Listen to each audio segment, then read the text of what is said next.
What is pandemic?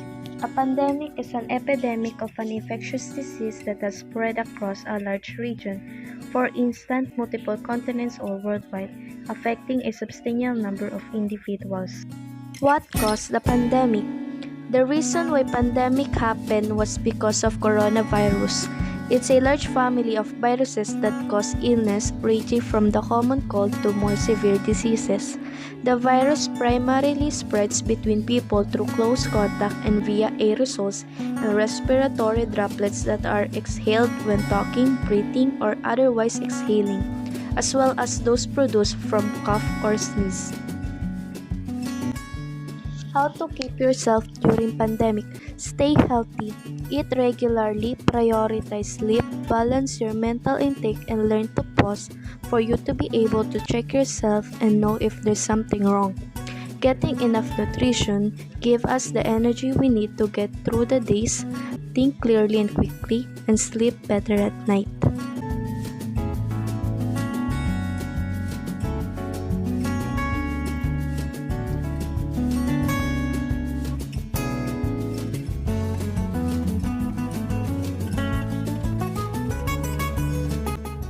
Take vaccine and get vaccinated. Authorized COVID-19 vaccines can help to protect you from COVID-19. You should get the COVID vaccine as soon as you can. Once you are fully vaccinated, you may be able to start doing some things that you had stopped doing because of the pandemic. Wear face mask and face shield. Whenever you're going outside, always remember to wear face mask and face shield. Wearing a mask over your nose and mouth is required on planes, buses, trains, and other forms of public transportation traveling into, within, or out of the Philippines, and while indoors in Philippines transportation hubs such as airports and stations. Face mask is required to keep every individual safe against the virus. Wash hands thoroughly and frequently use alcohol for sanitation. These habits ensure that the bacteria or dirt in your hands will be removed and dead. Also avoid touching your eyes, nose, and mouth to prevent the entering of virus inside the body. Apply social distancing. Stay 6 feet away from others. Inside your home, avoid close contact with people who are sick. If possible, maintain 6 feet between the person who is sick and other household members. Outside your home, remember that some people without symptoms may be able to spread virus. Stay at least 6 feet, about 2 arm lengths, from other people, especially if you are at high risk of getting very sick. Avoid crowds and poorly ventilated spaces.